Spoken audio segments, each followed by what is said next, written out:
चल बैठ इधर चुपचाप।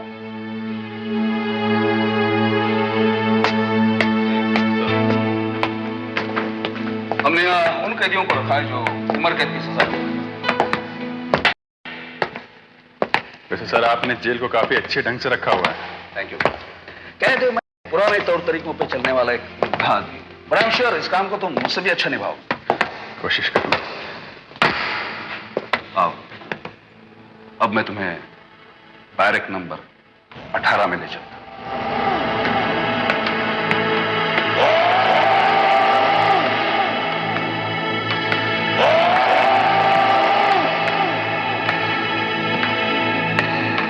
ये क्या सर? इस बैरक की तो सारी कोठरियां खाली पड़ी हैं। यहाँ कोई कैदी नहीं। उसका क्या है कि जेल की दूसरी मंजिलों पर काफी जगह थी, इसलिए हमने इस बैरक नंबर 18 को इस्तेमाल करना जरूरी नहीं समझा।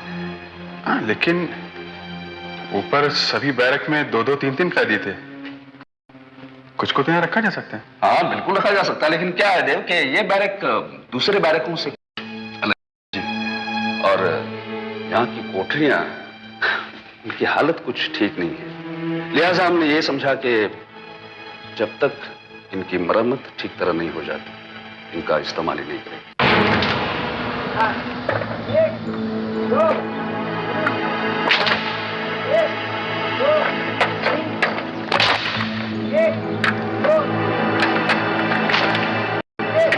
फांसी का तख्ता?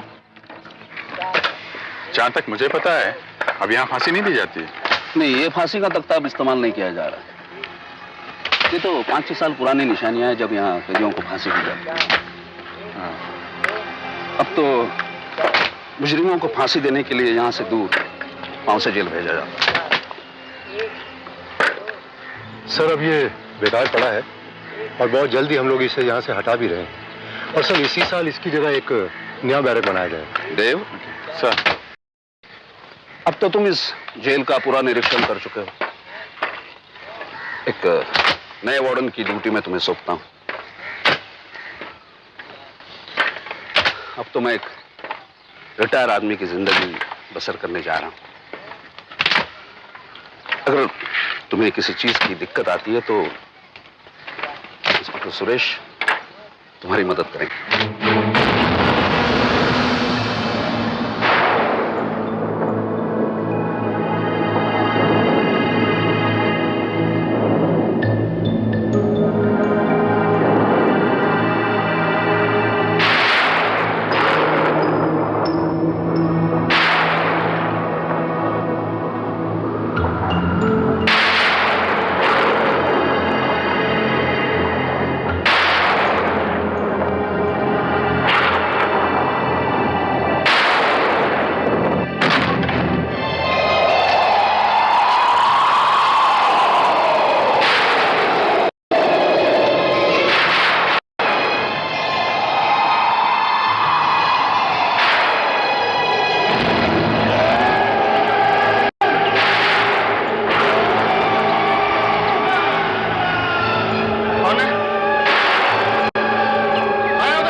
क्या बात है सर?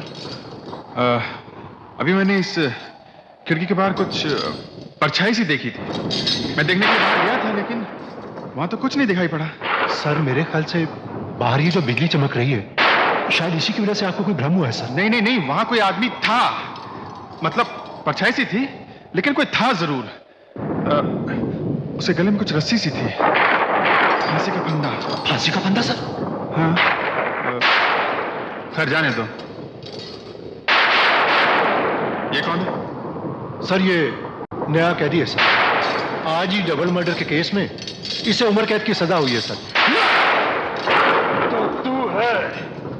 इस जेल का वार्डन। क्यों?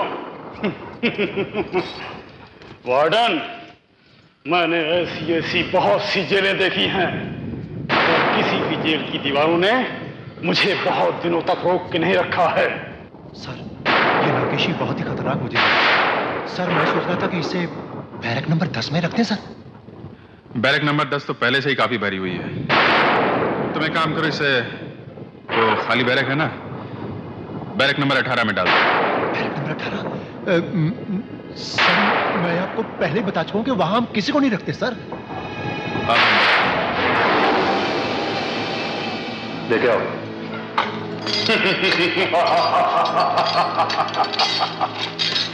वाह वाह वाह, याद रखोगे मुझे? हाँ?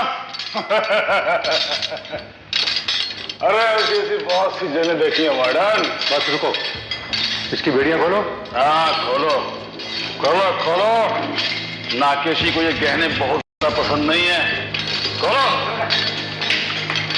और जाके सब वार्डन को दे दो अपने। चलो अंदर बंद कर दो। हाँ हाँ जाते हैं साहब, जाते हैं।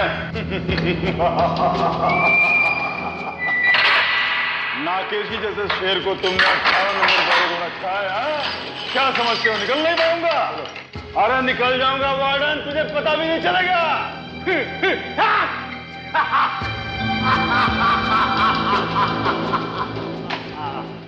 वाह रे नाकेशी वाह, तेरी इतनी दहशत कि तुझे अकेला रखा है। वाह, लेकिन कब तक? ऐसे निकलूंगा, ऐसे। हाँ? ये कौन आ गया भाई? 18 नंबर में कौन सा पंछी और आ गया मेरे अलावा? हाँ? अरे कौन है वो? हाँ? कौन है क्या?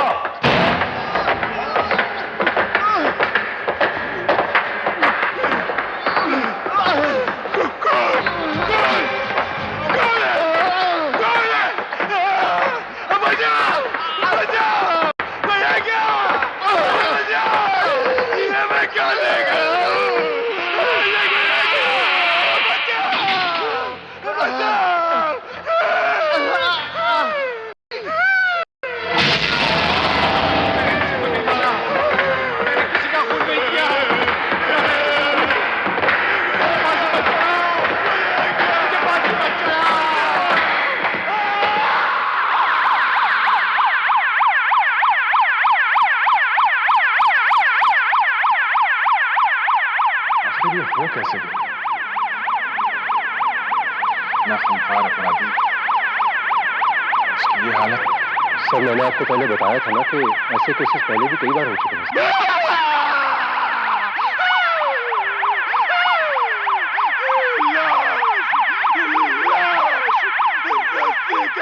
बंदा लहराता हुआ साया, कदमों की आवाज, लाश, कदम चलते हुए पुतला, हवा में लटकता पुतला, फांसी का फंदा। किधर? कहाँ देखा? फंदा कहाँ देखा?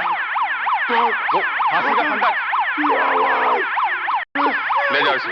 हवा में ले जाती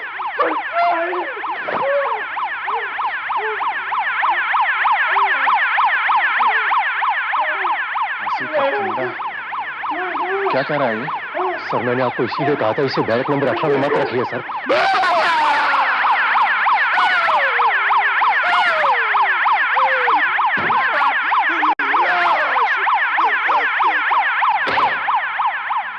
पिछले 5 सालों में 17 कैदियों को नर्वस ब्रेकडाउन हुआ है, जिसके कारण उन्हें हॉस्पिटल में भर्ती करना पड़ा। इनमें से 3 ने तो आत्महत्या भी करने की कोशिश की, और ये सब कैदी बैरक नंबर 18 में रखे गए थे। Exactly sir. और सर, यही वजह है कि हम किसी भी कैदी को उस बैरक में नहीं रखते। और तो और सर, हमारे संतरी भी वहां जाकर पहरा देने में घबराते हैं सर। क्यों? सर, इस बारे में मैं तो कुछ ज्यादा नहीं बता सकता, क्योंकि मेरी समझ से तो बाहर की बात है सर। लेकिन हमारे संतरी बताते हैं कि वहां डरावनी आवाजें सुनाई देती हैं, अजीबोगरीब सी घटनाएं होती हैं सर। डरावनी आवाजें, अजीबोगरीब घटनाएं। ये नाकेशी भी कुछ परछाई, जूतों और दरवाजों की बात कर रहा था।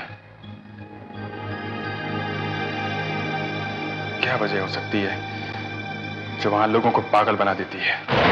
इस राज को जानने का एक ही तरीका है। आज की रात मैं खुद बैरक नंबर 18 में गुजारूंगा।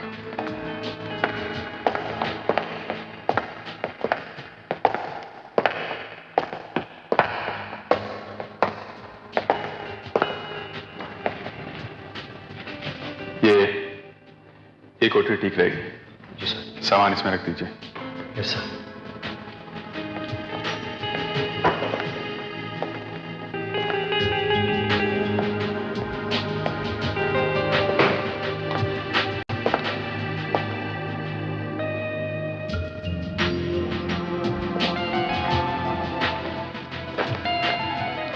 एक बात कहूं सर, एक बार फिर सोच लीजिए। मेरे ख्याल से आपका ये फैसला ठीक नहीं है सर।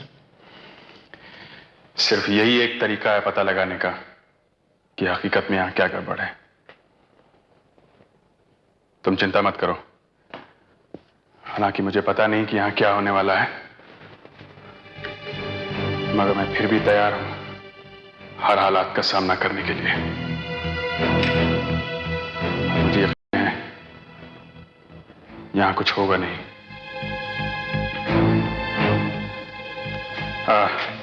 तुम ऐसा करो। जी सर। बाहर से दरवाजे में ताला लगा के चाबी मुझे दे दो। सर।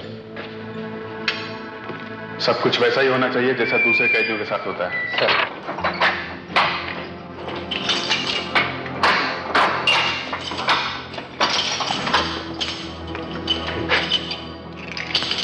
अब तुम जाओ यहां से, मुझे अकेला छोड़ दो। सर।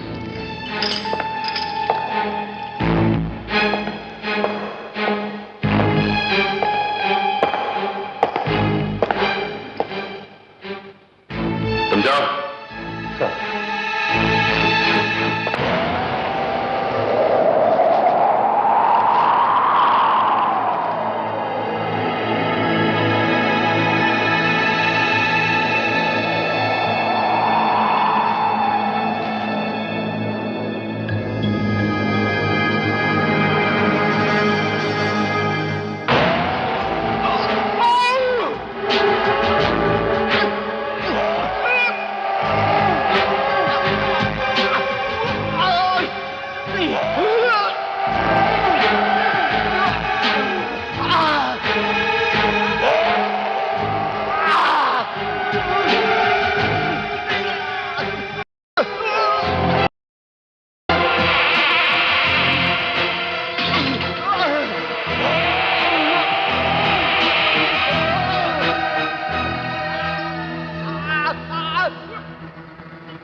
दरवाजा कैसे खुल गया? चाबी तो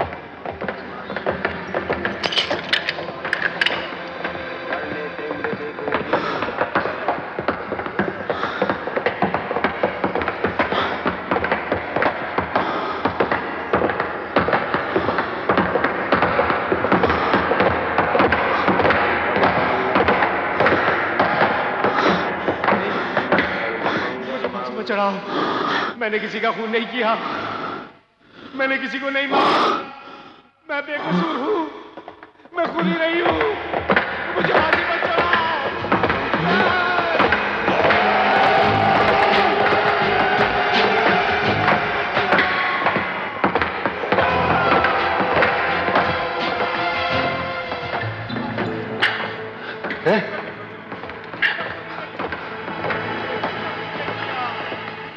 कौन है? रुक जाओ नहीं तो गोली मार दूंगा।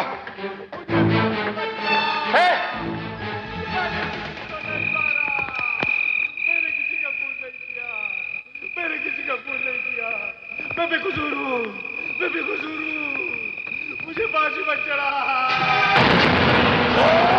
मुझे फांसी पर चढ़ा।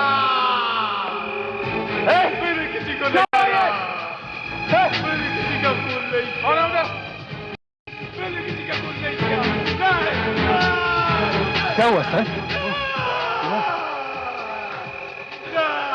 लेकिन सर उधर तो कोई भी नहीं है सर।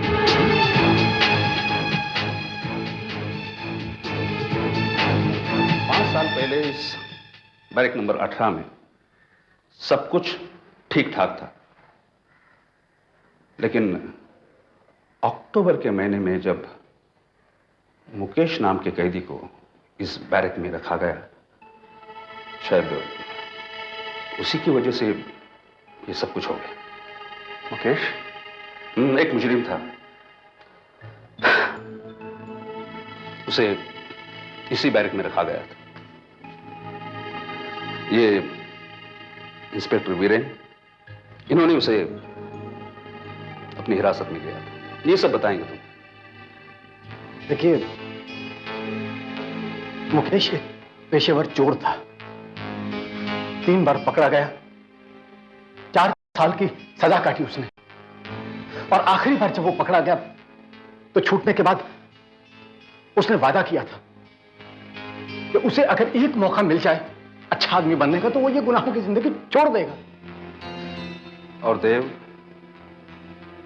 ऐसा मौका देने वाला एक आदमी भी उसे मिला था, जिसका नाम था जनार्दन। एक बहुत ही रईस आदमी था, समाज सेवक था। वो अपराधियों को शराफत की जिंदगी बिताने के लिए मदद किया करता था। जनार्दन सेठ ने उसे अपने यहां नौकरी दे दी। शुरू के 2 साल तो ऐसा लगा कि जैसे वो सचमुच सुधर गया हो, लेकिन उसके बाद उसने एक ऐसा अपराध किया जिसे बयान करना भी बड़ा मुश्किल है। उसने अपने मालिक जनार्दन का खून कर दिया था, वो भी चंद रुपयों की खातिर। हमें वहां रुपयों से भरा एक बैग मिला। जब हम वहां पहुंचे तो हमें जनार्दन के भतीजे ने बताया कि वो लोग दरवाजा तोड़कर अंदर आए थे और आकर उन्होंने देखा कि जनार्दन का कत्ल हो चुका था। मुकेश के सिर के पीछे गहरा घाव था और जनार्दन के हाथ में पड़े फूलदान पर खून का निशान। इससे साफ जाहिर था कि जनार्दन ने अपने बचाव के लिए वो फूलदान मुकेश के सिर पे मारा होगा। मुकेश बार बार कह रहा था कि वो निर्दोष है, पर जनार्दन की पीठ में घुसा चाकू, वो बैग, ये सारे सबूत यही कह रहे थे कि उसने एक ऐसे आदमी का कत्ल किया है जिसने उसे सुधारने की कोशिश की थी। और इस संगीन जुर्म के लिए उसे सजाए मौत मिली थी। और उसे मेरे ही जेल में लाया गया। मैंने उसे 18 नंबर के बैरक में रखा। यहां आने के ठीक 3 महीने बाद उसकी फांसी लगने की तारीख आ गई। मुकेश,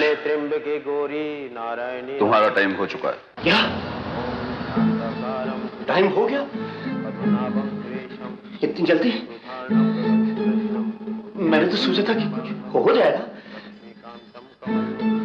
कुछ नहीं हुआ। मुकेश, ये बात कई मर्तबा दोहराई जा चुकी है।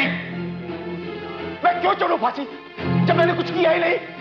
मैंने जनार्दन साहब को नहीं मारा, मैं क्यों चढ़ूं? मुकेश, फैसला हो चुका है, अब तुम्हें चलना पड़ेगा। नहीं, मैं नहीं जाऊंगा। मैंने कहा मैं बेकसूर हूं, मैं नहीं जाऊंगा। गार्ड! मैं सच कहता हूं, मैंने कुछ नहीं किया। मैं जनार्दन साहब का खून करूंगा ही क्यों? जिन्होंने मेरी इतनी मदद की, मुझे चोर से इंसान बनाया, मैं उन्हें क्यों मारूंगा?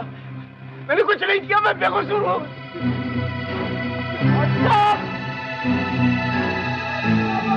5 बजने में 10 मिनट, ठीक 5 बजे फांसी हो। मैंने जनार्दन साहब का खून नहीं किया, नहीं किया। क्या है आप लोग? मैं बेकसूर हूँ। आप मेरी बात का यकीन क्यों नहीं करते? ठीक है, आपको मेरी बात पर विश्वास नहीं, न सही, लेकिन दुनिया की कोई भी ताकत मुझे फांसी नहीं चढ़ा सकती। बस, इसके चेहरे पे कपड़ा डालो।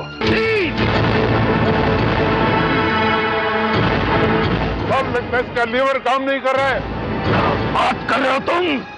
छोड़ो उसे, कहीं देखो, उठाओ यहाँ से। जी साहब।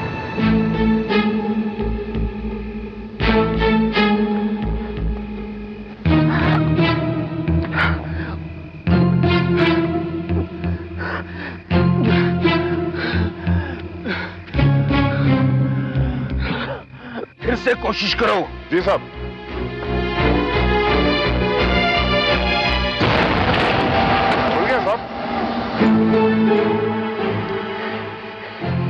मैंने कहा था ना, मैं बेकसूर हूं। तुम चाहे कितना भी जोर लगा लो, लेकिन मुझे फांसी नहीं दे सकते। कैदी को फिर से अपनी जगह पे लाओ, उसके चेहरे पे कपड़ा डालो, फंदा डालो इसके गले में। तैयार हो जाओ तुम। एक सब तो काम कर रहा है, लेकिन ट्रैपडोर नहीं खुला है। फिर से कोशिश करो। एक, दो, तीन। नहीं खुला है। कैदी को हटाओ वहां से।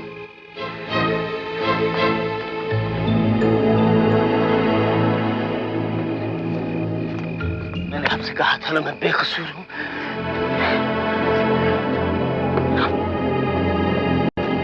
फिर से कोशिश करो। तो खुल गया साहब। लगता है कैदी की वजन की वजह से एक ट्रैपडोर जाम हो गया था। उस पुतले को लेकर आओ जिसका वजन कैदी के वजन के बराबर है।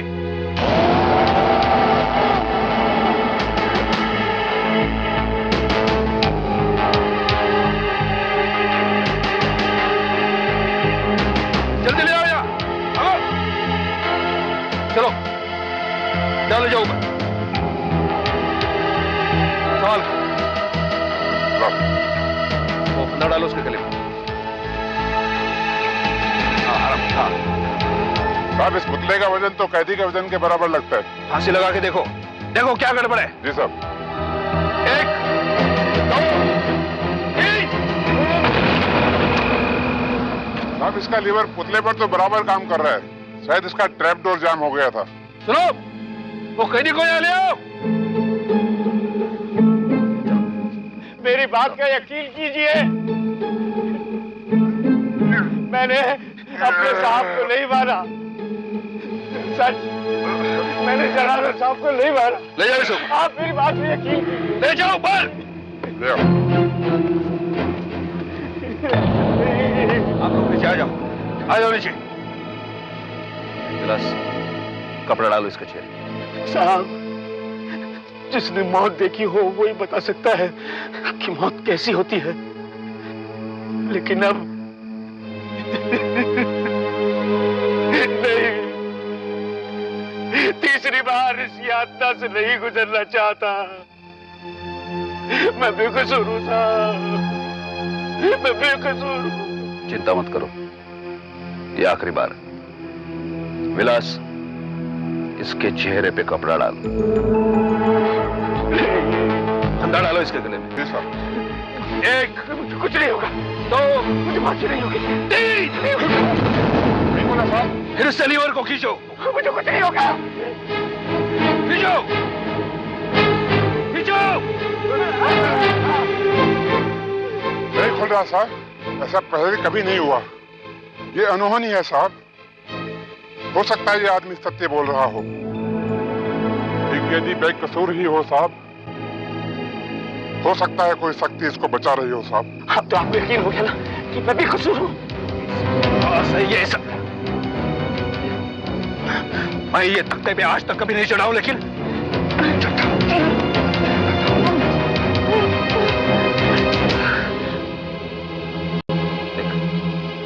देख, मुझे नहीं मालूम कि ये सब क्यों हो रहा है। हो सकता है कि तू बेकसूर है। ये नहीं हो सकता कि जो मैं कर रहा हूं ना वो गलत कर रहा हूं।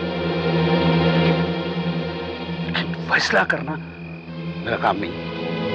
मैं अपनी ड्यूटी निभा रहा हूं। मैं अपनी ड्यूटी निभा रहा हूं और उसे निभा के रहूंगा। याद रख, तुझे 1000 बार मुझे लटकाना क्यों ना पड़े, मैं तुझे लटका के रहूंगा। देखिए साहब, मैं अभी तक जिंदा इसलिए हूं कि मैं बेकसूर हूं। ये बात मैं ही नहीं, यहां खड़े हुए सारे लोग अच्छी तरह से जानते हैं, और शायद आप भी। लेकिन इसमें आपका कोई कसूर नहीं है, क्योंकि आप तो अपना फर्ज निभा रहे हैं। अदालत ने और इस इंस्पेक्टर ने भी अपना फर्ज निभाया है। कसूर तो उस आदमी का है जिसने मुझे फंसाया है। मैं अपनी किस्मत से और नहीं लड़ सकता साहब। इस बार जब आप मुझे फांसी लगाएंगे ना, तो मैं सच में मर जाऊंगा। लेकिन मैं आप सबको ये बता देना चाहता हूं कि मैं बेकसूर हूं। मैंने जनार्दन साहब को खून नहीं किया। लेकिन जब तक मेरी बेगुनाही साबित नहीं हो जाती और आप सबको यह पता नहीं चल जाता कि मैं बेकसूर था, मेरी आत्मा को शांति नहीं मिलेगी। आत्मा को शांति नहीं मिलेगी।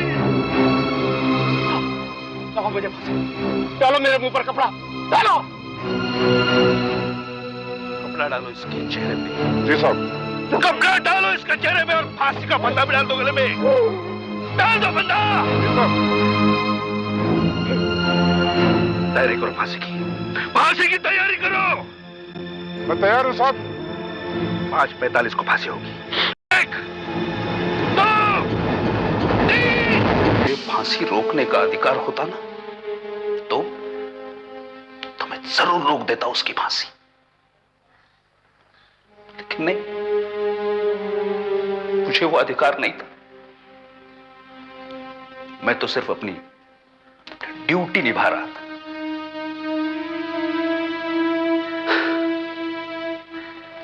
खैर, जो हुआ सो हुआ। बस इसके बाद फिर जेल में ये सब कुछ शुरू हो गया।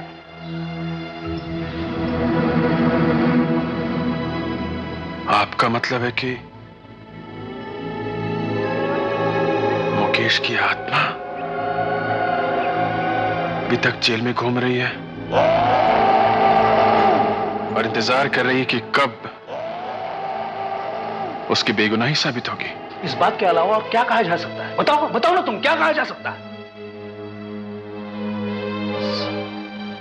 इस फांसी का मुझ पर इतना गहरा असर हुआ, इसके बाद इस जेल में फांसी देना मैंने बंद करवा दिया। देखिए, मुकेश तो अब मर चुका है और हम उसे जिंदा नहीं कर सकते, लेकिन जो कुछ भी आप कह रहे हैं, अगर वो सच है तो हमारा फर्ज बनता है कि हम उसकी बेगुनाही साबित करने की कोशिश करें। लेकिन देव साहब, ये आप कैसे कर पाएंगे?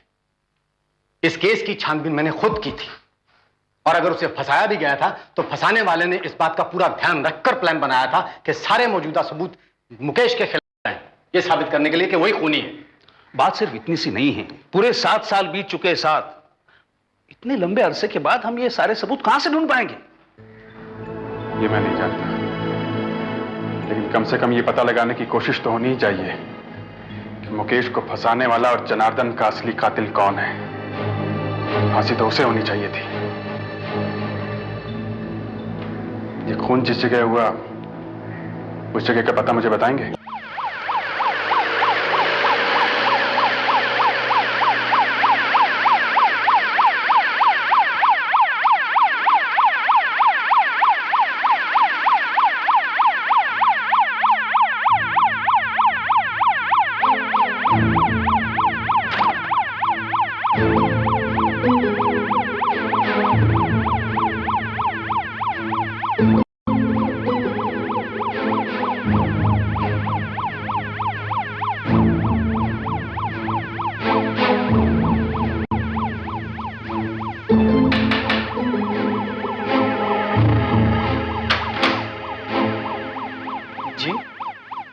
जनार्दन साहब यहीं रहते थे? जी हाँ।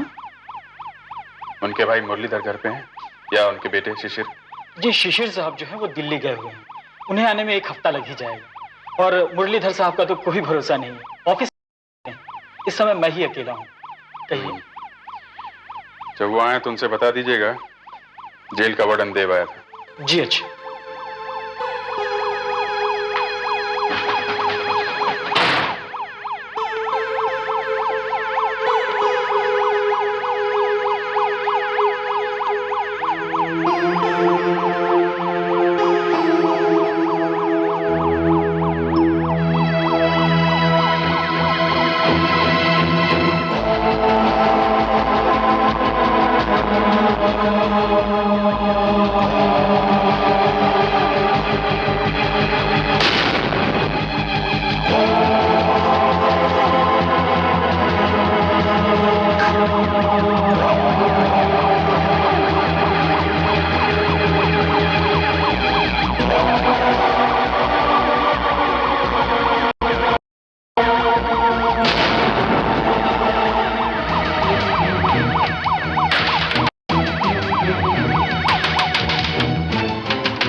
तुम तो कह रहे थे यहाँ कोई नहीं है। कौन है यहाँ पर?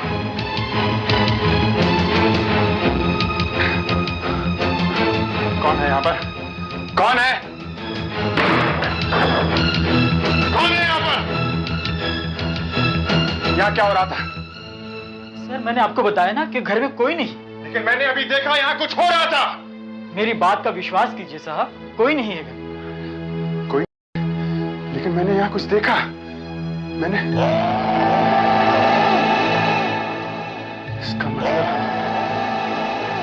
कोई मुझे बता रहा था कि यहाँ पर क्या हुआ था। क्या? ये क्या कह रहे हो तुम? जी हाँ, ठीक उसी कमरे में जिस कमरे में कत्ल हुआ था। मैंने अपनी आंखों के सामने सब कुछ देखा। कुछ परछाई सी थी, धुंधली धुंधली सी। मैं आपसे ये पूछना चाहता हूँ कि मुकेश आपकी जेल में 3 महीने रहा। हाँ। क्या वो स्मोक करता था? उसे पाइप पीने की आदत थी? वो पाइप पीता था वो? नहीं, जहां तक कि मुझे याद है उसे इसमें आदत नहीं थी। लेकिन ये तुम क्यों पूछ रहे हो? तब तो वो बेकसूर था। क्या? असली कातिल वो पाइप पीने वाला है। मैंने उसकी परछाई अच्छी तरीके से देखी थी। कौन हो सकता है ये पाइप पीने वाला? कौन हो सकता है? हेलो, हाँ बोलो सुरेश। हाँ, एक मिनट, फोन आया। हेलो, हाँ सुरेश बोलो। ठीक है, तुम वहीं रोको, मैं अभी आता हूं। जनार्दन के परिवार का कोई आदमी मुझसे मिलना चाहता है। हो सकता है असली कातिल का कोई सुराग मिल जाए। मैं चलता हूं।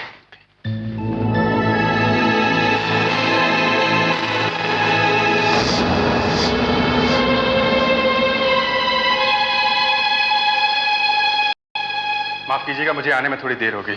आपको इंतजार करना पड़ा। मैं यहाँ का वार्डन देव हूँ। मुझे मुरलीधर कहते हैं। अच्छा, आप जनार्दन जी के भाई हैं जिनके कत्ल का इल्जाम मुकेश पर लगा था। मुकेश पे लगा था?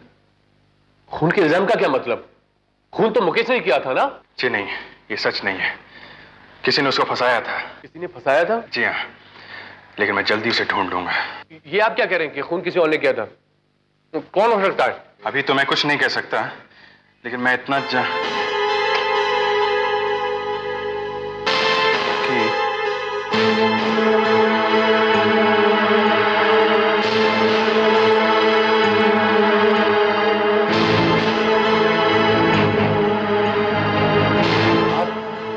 आप कुछ कह रहे थे?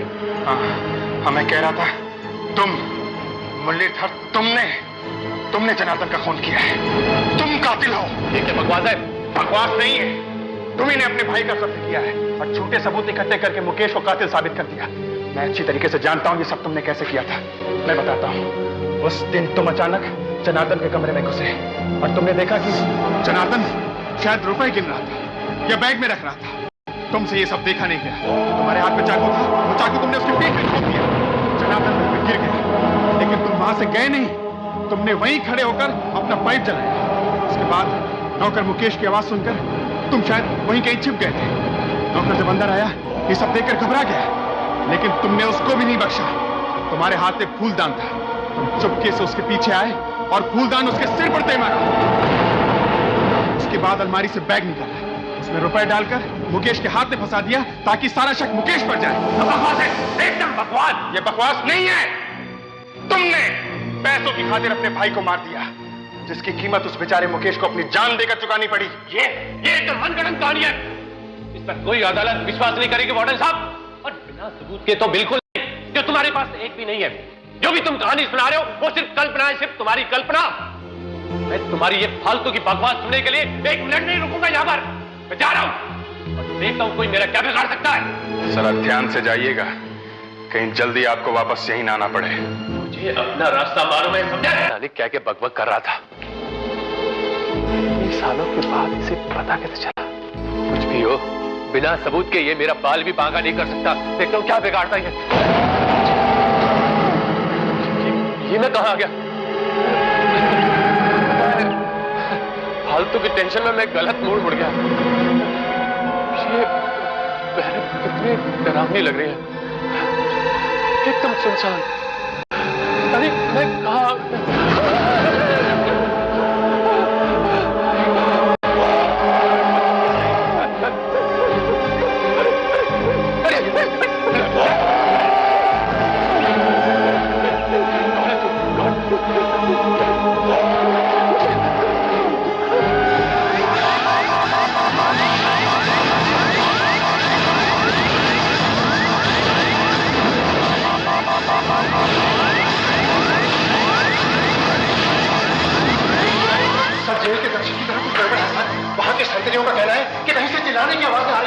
तो मैं भी सुन रहा हूं, लेकिन ये किसकी आवाजें हो सकती है? और आ भी रही है फांसी के तख्ते के पास ही कहीं से। चलो जल्दी चलो।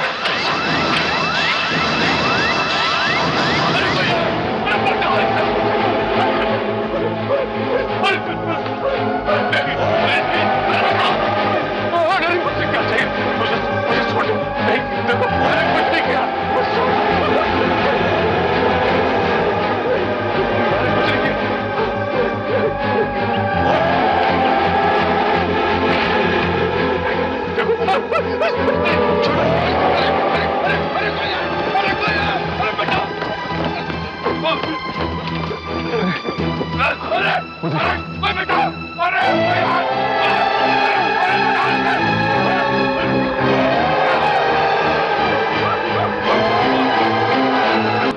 लेकिन अब मैंने असली खूनी को सजा देकर अपना बदला ले लिया है।